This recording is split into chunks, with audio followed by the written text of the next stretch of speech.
आपको रोक रहा हूं इस वक्त और आपको बता दें कि नक्सली मुठभेड़ में 17 जवान जिनकी शहादत हुई है उन्हें श्रद्धांजलि अर्पित की जा रही है।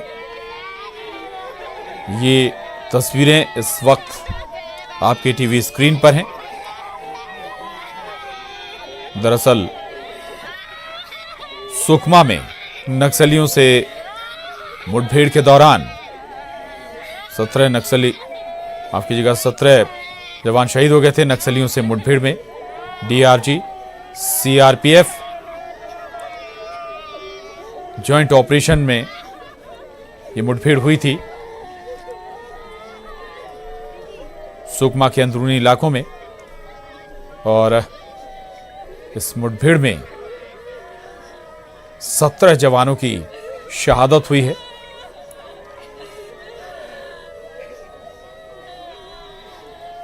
इन सभी जवानों को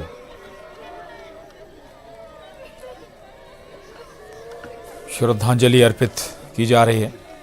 आम लोग भी पहुंचे हैं और परिजन भी इन जवानों के यहां पर मौजूद हैं। सभी की आंखें नम हैं, गीली हैं। बड़ी शहादत है ये जवानों की।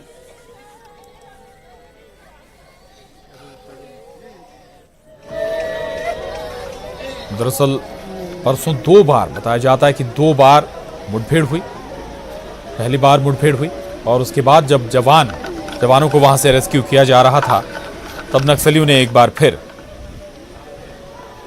घात लगाकर, एम्बुश लगाकर सुरक्षा बलों पर हमला किया और इस दौरान 17 जवान शहीद हुए।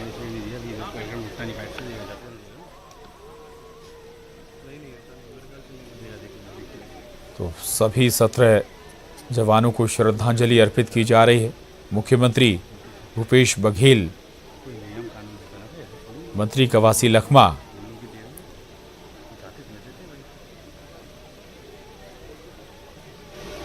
पहुंचे हुए हैं श्रद्धांजलि देने के लिए शहीद जवानों को। सभी की आंखें नम हैं, गीली हैं। परिजन इन जवानों के यहां पर पहुंचे हुए हैं। सुकमा से ये तस्वीरें हैं।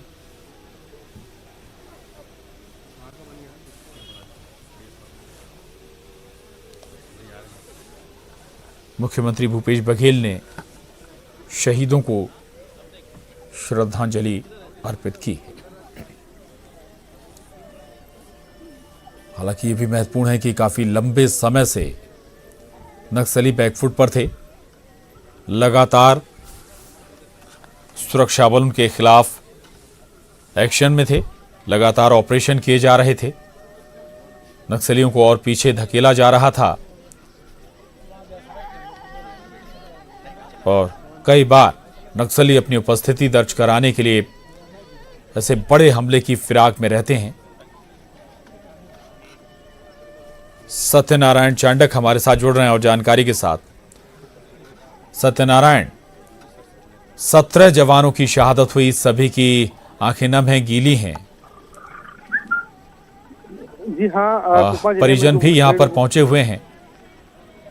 जी हाँ, नक्सली हमले में 17 जवान शहीद हुए हैं जिनके पार्थिव शरीर सुकमा लाया गया। यहाँ पर अंतिम सलामी दी गई है जिसमें प्रदेश के मुख्यमंत्री भूपेश बघेल यहाँ शामिल हुए हैं, गृह मंत्री ताम्रध्वज साहू यहाँ पर शामिल हुए हैं, साथ ही जो है आबकारी मंत्री कवासी लखमा भी शामिल हुए हैं। शहीद जवानों को श्रद्धांजलि दी गई। उसके बाद जो है परिजनों से जो है मुख्यमंत्री भूपेश बघेल ने बातचीत की, उन्हें जहाज बंधाया, उन्हें साहस बंधाया और कहा है कि हमेशा हर कदम पर सरकार आपके साथ में है। और उसके बाद जो है शहीद जवानों का पार्थिव शरीर उनके गृहग्राम के लिए भेजा जा रहा है। जी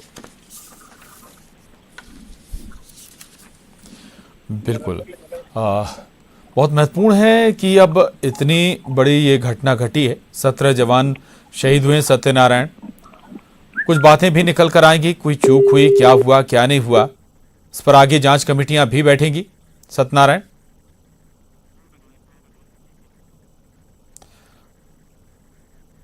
सत्यनारायण से हम दोबारा संपर्क साधने की कोशिश करेंगे, लेकिन ये तस्वीरें इस वक्त आप देख पा रहे हैं सुकमा से, जहां पर शहीद जवानों को मुख्यमंत्री भूपेश बघेल ने श्रद्धांजलि अर्पित की। 17 जवानों की शहादत हुई है नक्सली मुठभेड़ में। सुकमा में जिला पुलिस लाइन में उन सभी जवानों को श्रद्धांजलि अर्पित की जा रही है।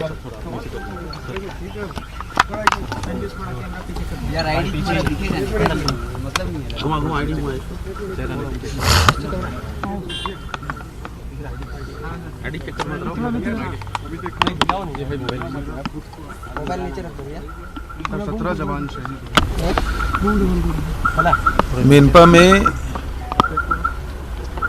नक्सली और हमारे जवानों के बीच ज़बरदस्त मुठभेड़ हुई। घंटों फायरिंग होती रही है और बहुत ही बहादुरी से हमारे जवान लड़े। मुझे उन पर बेहद गर्व है। लड़ते लड़ते वो अपने प्राणों की आहुति दिए। उनके जो शहादत है वो बेकार नहीं जाएगी। हमारे जवानों से बातचीत में ये पता चला, जो घायल जवान हैं उनसे, अनेक नक्सली भी लगातार गिरते रहे।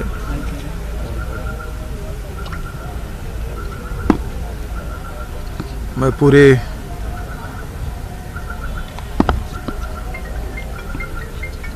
परिवार के साथ छत्तीसगढ़ सरकार खड़ी हुई है। हर परिस्थिति में उनको सहयोग देगी, लेकिन उनकी जो कमी है उसकी भरपाई कभी नहीं हो सकती। मैं उन्हें विनम्र श्रद्धांजलि देता हूं, लेकिन ये भी कहना चाहूँगा कि हमारे जवानों की जो हौसला है उसको मैं सलाम करता हूँ। नक्सलियों के खिलाफ क्या अंतिम लड़ाई का वक्त आ गया? देखिए, जब तक के समाप्ति नहीं होगा लड़ाई तो जारी रहेगी। और अभी तो हमारे जवानों ने उसे घेर कर मारा है। ये बात सही है कि इसमें हमारे 17 जवान नहीं रहे। एक बड़ा नुकसान हमको हुआ है, लेकिन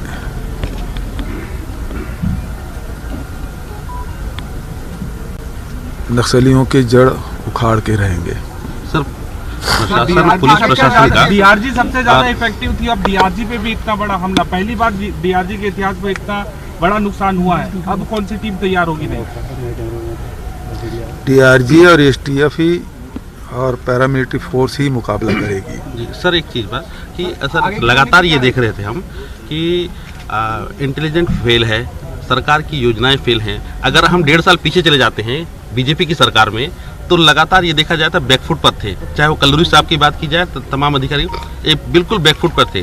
पिछले 1 साल पे दबी जुबान से पुलिस के अधिकारी स्वयं कह रहे हैं कि सरकार की रणनीति में कहीं ना कहीं कुछ खामियां हैं, इस कारण से ऐसा। हमारी रणनीति में कोई कमी नहीं, कोई इंटेलिजेंस में चूक नहीं हुई है। सूचना मिली नक्सली थे और हमारे जवानों ने घेरा। आमने सामने युद्ध होता है तो पहाड़ में थे, हम मैदान में थे। यदि हम पहाड़ में होते हम ज़्यादा लोगों को, नक्सलियों को ज़्यादा नुकसान कर पाते हैं। सर, ग्रेहाउंड की तर्ज पर क्या डीआरजी को सुविधा दी जाएगी? देखिए, अभी ये समय नहीं है बात करने की, अब इसमें और चर्चा करेंगे। लेकिन मैं पुनः कहूँगा कि हमारे जवानों ने बहुत बहादुरी के साथ लड़ाई लड़ी है। मैं पुनः उनको सलाम करता हूँ।